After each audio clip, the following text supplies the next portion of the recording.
एक महिला गायब हो जाती है। अब पुलिस उस महिला को ढूंढती है, लेकिन वो महिला कहीं नहीं मिलती। इधर ये महिला तो गायब हुई थी, लेकिन उसके साथ साथ एक आदमी भी गायब हो जाता है। अब पुलिस उस आदमी को भी ढूंढती है, ये आदमी भी नहीं मिलता। लेकिन पूरे 4 महीने गुजरने के बाद पुलिस को एक टिप मिलती है कि ये आदमी यहाँ पर है। तो पुलिस क्या करती है, उस आदमी को गिरफ्तार करती है और उससे पूछती है कि वो महिला कहाँ है। अब जब वो पुलिस उस आदमी से पूछ रही होती है तो पहले तो वो आदमी उसे पुलिस को इधर उधर घुमाता है और आखिर में बोलता है कि चलो मेरे साथ डीएम आवास पे चलो। तो पुलिस वाले कहते हैं कि डीएम आवास पर? क्या तुम हमारी शिकायत डीएम साहब से करना चाहते हो, हमें धमकी दे रहे हो? वो कहता है नहीं नहीं, आप मेरे साथ चलो तो सही। और अब वो डीएम आवास पर जाते हैं और वहाँ पर देखते हैं कि डीएम आवास की दीवार के बगल में ही वो आदमी एक गड्ढा खुदवाने के लिए कहता है। अब जब वहाँ पे पुलिस वाले गड्ढा खुदवाते हैं तो वहाँ पर उसी महिला की लाश निकलती है। दोस्तों, दरअसल इस महिला की हत्या कर दी गई थी इसी आदमी के द्वारा। अब ये हत्या कैसे की गई, वही हम आज की कहानी से जानेंगे। दरअसल बहुत सारे न्यूज़ रिपोर्टर तो ये भी कह रहे हैं कि ये जो आदमी ने हत्या की है वो दृश्यम मूवी को देखकर इस महिला को दफनाया गया है हत्या करने के बाद। लेकिन पूरी कहानी क्या है, आज की कहानी से हम जानेंगे। तो दोस्तों, कहानी शुरू करूं उससे पहले मैं बस आपसे यही कहना चाहूँगा कि चैनल पे नए हैं तो चैनल को सब्सक्राइब कर दीजिएगा, ताकि रोज़ाना शाम को 8 बजे मैं आपके लिए एक सच्ची घटना की कहानी लेकर आ सकूं। नमस्कार दोस्तों, मैं गौरव शर्मा और आप देख रहे हैं गौरव शर्मा सफ़र। दोस्तों, आज की जो सच्ची घटना मैं आपको सुनाने जा रहा हूँ, ये सच्ची घटना है उत्तर प्रदेश के कानपुर शहर की। और यहाँ पर सिविल लाइन पर एक कॉलोनी है, विहार विन्नी बिला सोसाइटी। और यहाँ की रहने वाली एक महिला है जिनका नाम है एकता गुप्ता, जिनकी उम्र लगभग 32 साल है। वो महिला पिछले 2.5 साल से जिम जाया करती थी, और वो जिस जिम में जाया करती थी वो जिम इस शहर की सबसे पॉश जिम थी। उसका नाम था ग्रीन पार्क स्टेडियम। वो महिला क्या किया करती थी दोस्तों, वो सुबह लगभग 5:30-6 बजे उठ जाया करती थी, फिर जिम जाया करती थी। 1 से 1.5 घंटे तक वहाँ पे जिम किया करती थी। उसके बाद वो वापस घर पे आ जाया करती थी। लेकिन एक दिन क्या होता है, वो जिम तो जाती है, वहाँ पे जिम भी करती है और वहाँ से वापस भी आती है, लेकिन वो अपने घर तक नहीं पहुँच पाती। और जब दोस्तों ये घर पे नहीं पहुँचती तो इसके पति इसके घर पे इंतज़ार कर रहे होते हैं। उनका नाम था राहुल गुप्ता और इनके 2 बच्चे भी थे। इनकी माताजी की मौत हो चुकी है, पिताजी बीमार रहते हैं और इन 2 बच्चों को सिर्फ अकेली एकता गुप्ता और उसके पति राहुल गुप्ता ही पालते थे। अब राहुल गुप्ता क्या करते हैं, उसका इंतज़ार करते हैं, उसको बार बार फ़ोन भी करते हैं, लेकिन उसका फ़ोन स्विच ऑफ जा रहा है। अब जहाँ जहाँ एकता गुप्ता जा सकती थी उन सभी जगह पे जाते हैं, पूछताछ करते हैं, लेकिन किसी को भी एकता गुप्ता के बारे में पता नहीं होता।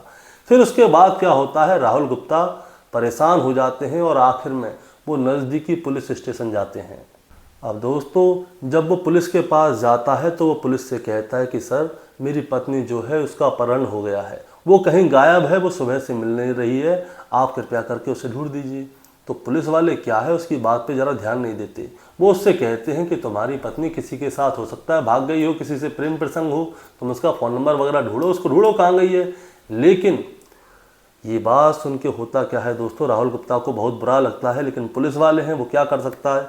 तो वो क्या करता है, वो अपहरण की तहरीर देता है और बार बार पुलिस वालों से कहता है कि सर, आप ढूंढिए तो सही कि मेरी पत्नी कहाँ है। अब जब वो मानता नहीं है तो पुलिस वाले क्या करते हैं, उसकी तहरीर को रख लेते हैं, रिपोर्ट भी लिख लेते हैं। लेकिन जिस तरह से पुलिस को काम करना होता है उस तरह से पुलिस काम करती नहीं है।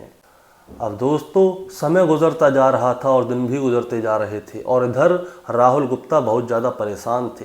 परेशान होने की वजह ये भी थी कि उनके घर में उनके 2 बच्चे थे, जिनका कि ख्याल उनकी पत्नी एकता गुप्ता रखा करती थी। लेकिन अब एकता गुप्ता घर पे नहीं है, वो गायब है। वो बार बार पुलिस स्टेशन जाता है और वो पुलिस वालों से कहता है कि सर, आप कृपया कर मेरी पत्नी को ढूंढ दीजिए। दरअसल मेरी पत्नी के साथ साथ मेरे घर से बहुत सारी ज्वेलरी और पैसा भी गायब है। दोस्तों, मैं आपको बताना चाहूँगा, जो राहुल गुप्ता हैं वो एक बिजनेसमैन हैं और अच्छे खासे पैसे वाले हैं। अब वो पुलिस के पास जाते हैं और ये सारी बातें कहते हैं और वो बार बार कहते हैं कि सर, आप मेरी पत्नी को ढूंढिए तो सही। लेकिन दोस्तों, पुलिस उसकी कुछ सुन नहीं रही होती। अब क्या होता है, राहुल गुप्ता जो है वो एक तहरीर लिख कर देता है और उसमें एक नाम लिखता है और वो नाम होता है बिमल सोहनी का। बिमल सोहनी जो है खैरपुरवा का रहने वाला था और वो उसी जिम का ट्रेनर था जिसमें कि एकता गुप्ता जिम किया करती थी। राहुल गुप्ता पुलिस से कहता है कि सर आप इस बिमल सोहनी को पकड़िए, अगर आप इसको पकड़ लेंगे तो मेरी पत्नी भी मुझे मिल जाएगी। लेकिन दोस्तों पुलिस उसकी बिल्कुल भी नहीं सुनती। अब राहुल गुप्ता बहुत ज़्यादा परेशान हो जाता है। वो क्या करता है, चाहे वो प्रदेश के सीएम हो, चाहे देश के पीएम हो, चाहे पुलिस के आला अधिकारी हों जो कि बड़े बड़े अधिकारी हैं, उन सभी को सबको चिट्ठियां लिखता है कि ऐसे ऐसे करके मेरी पत्नी गायब है और पुलिस में मेरी सुनवाई नहीं हो रही। अब राहुल गुप्ता बहुत ज़्यादा परेशान हो जाता है। अब उसे एक बात याद आती है, उसकी एक रिश्तेदार थी जो कि दिल्ली में आईबी में एक ऑफिसर थी। अब वो क्या करता है, वो उस रिश्तेदार को फ़ोन करता है और उनसे कहता है कि दीदी मेरी पत्नी एकता गुप्ता जो कि 24 जून से गायब है और मैं पुलिस में बार बार जाकर रिपोर्ट लिखा रहा हूँ।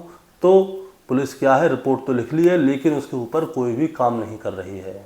और वो उनसे कहता है कि दीदी अब आप ही हैं जो मेरी मदद कर सकती हैं, अगर आप मेरी मदद कर सकती हैं तो कर दीजिए, अगर आप मेरी मदद कर देंगी तो मेरी पत्नी मुझे मिल जाएगी क्योंकि मेरे दोनों बच्चे बार बार मेरी पत्नी को याद करते हैं।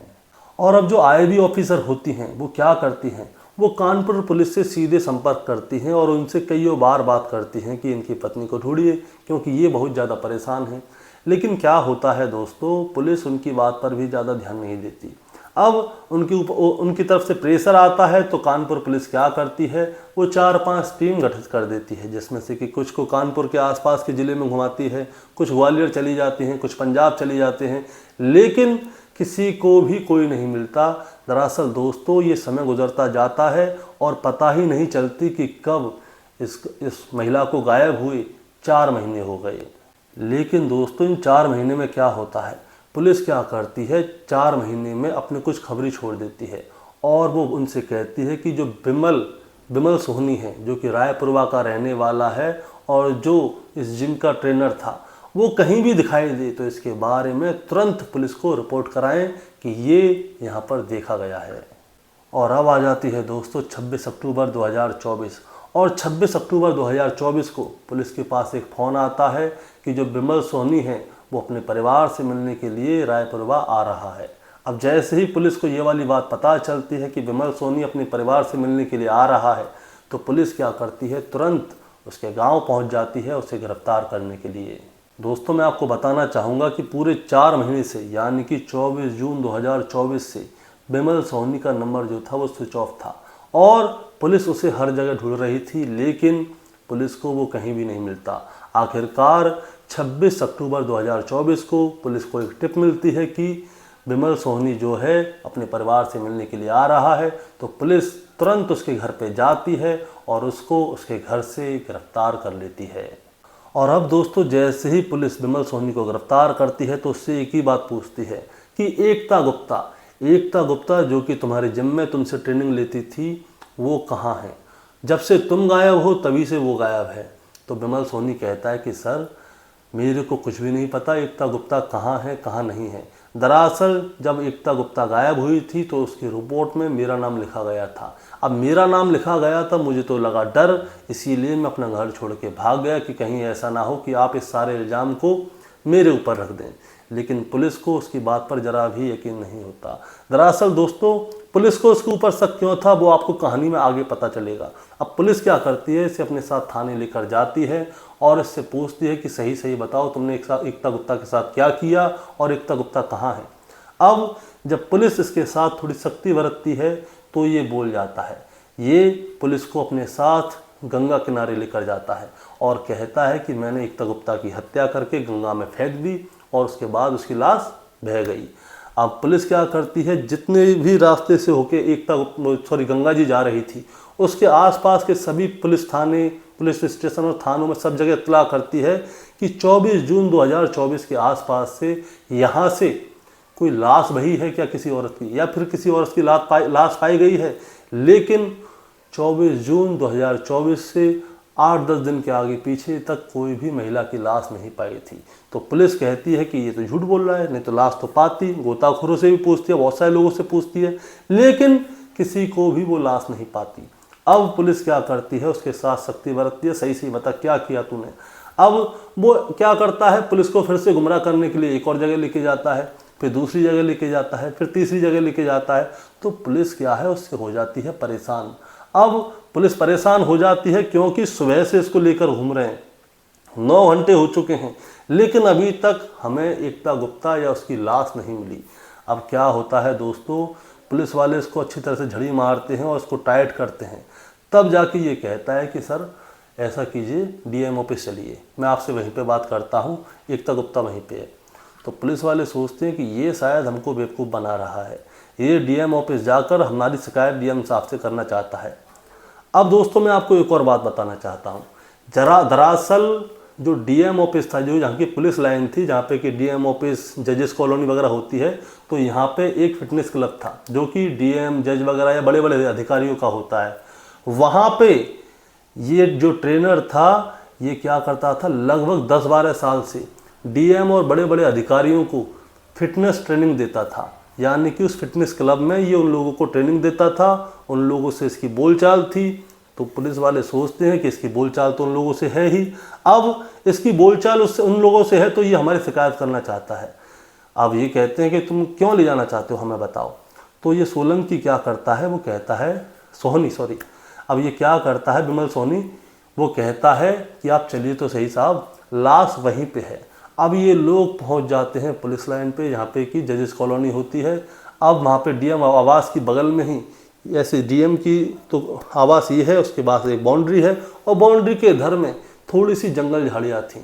अब जंगल झाड़ियों में क्या होता है, वो कहता है कि साहब यहाँ पे खुदवाइए जंगल झाड़ियों में, एकता गुप्ता की लाश यहीं पे है। अब पुलिस वाले वहाँ पे खुदाई करवाते हैं।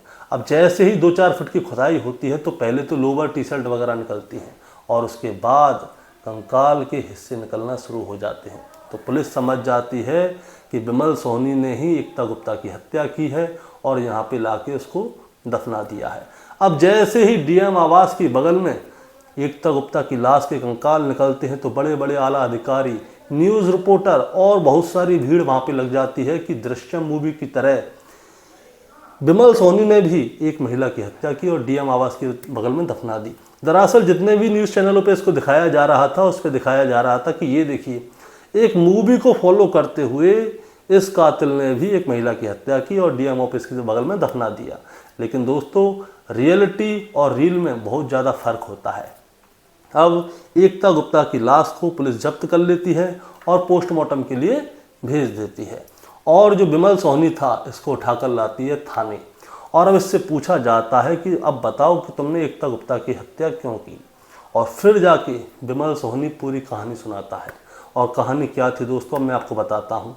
दरअसल हुआ क्या था, 24 जून 2024 की सुबह जब एकता गुप्ता जिम करने गई थी तो उसके बाद में क्या होता है, जिम करके वो बाहर निकलती है, विमल सोहनी भी बाहर निकलता है। तो एकता गुप्ता और विमल सोहनी के बीच में जो है नज़दीकियाँ थीं, जो कि मीडिया रिपोर्ट बताती है। तो होता क्या है, उसके लगा हुआ था टीका और टीका था शादी वाला। अब एकता गुप्ता विमल सोहनी से कहती है कि तुम्हारी शादी है और तुम मुझसे प्यार करते हो, तुम मुझसे बातें करते हो, तो तुम शादी कैसे कर सकते हो। मुझे पता चला है कि तुम और भी लड़कियों से प्यार करते हो। अब होता क्या है, एकता गुप्ता और विमल सोहनी के बीच में बातचीत थोड़ी टाइट हो जाती है, इन दोनों के बीच में झगड़ा सा होने लगता है। उस झगड़े में क्या होता है, जो विमल सोहनी होता है वो एकता गुप्ता में घूसा मार देता है जोर से, जो कि उसकी गर्दन पे लगता है।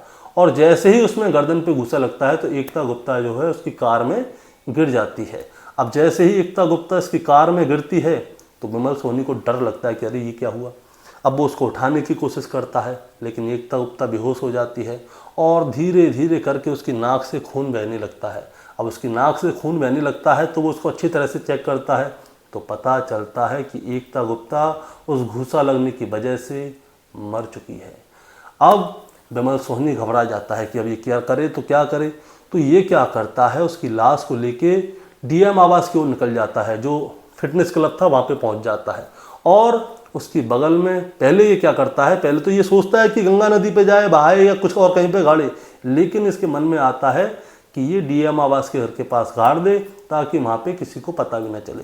डीएम आवास की कोठी के बगल में एक दीवार थी, दीवार के बगल में इसको झाड़ियों की पहले से ही पता था कि यहाँ पे झाड़ियाँ हैं।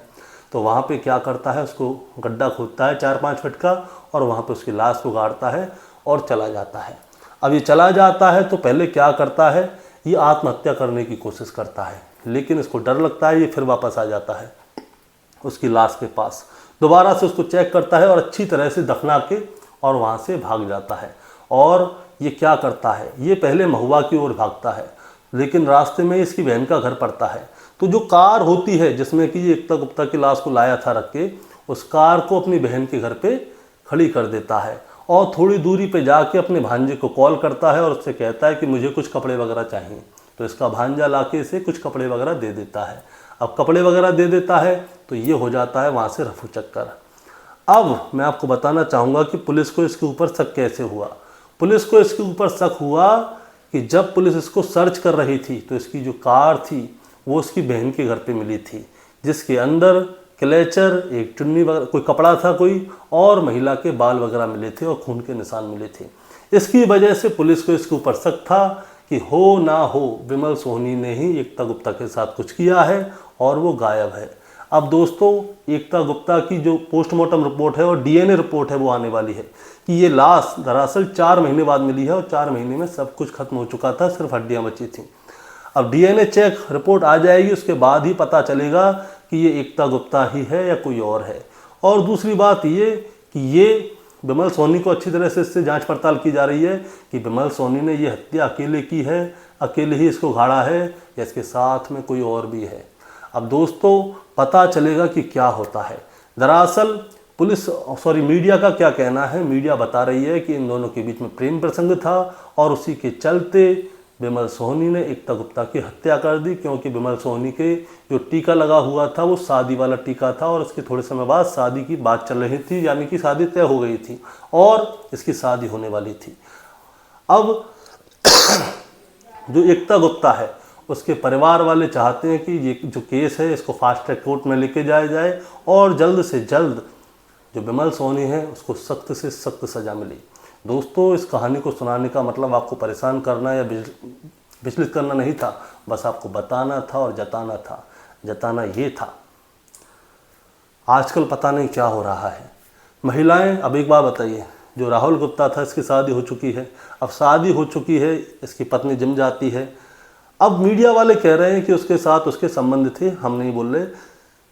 क्या मतलब पड़ रहा था उससे बात करने का? अगर उसको कोई परेशानी थी एकता गुप्ता को तो वो अपने पति से कह सकती थी जो भी बात थी, लेकिन कुछ कह नहीं सकते। देखिए दोस्तों, हमको जिस बारे में बिल्कुल पता नहीं है कि इनके प्रेम प्रसंग था या नहीं था, जो कि मीडिया रिपोर्ट है वो बता रही है कि इनका प्रेम प्रसंग था। तो पति को धोखा देके जाएगी तो गलत है, वैसे तो गलत ही हुआ एकता गुप्ता के साथ। आपका क्या कहना है, आप ज़रा हमें कमेंट में बताइए। चैनल पे नए हैं तो सब्सक्राइब करके जाइए ताकि रोज़ाना शाम को 8 बजे हम आपके लिए एक सच्ची घटना की कहानी लेकर आ सकें। नमस्कार।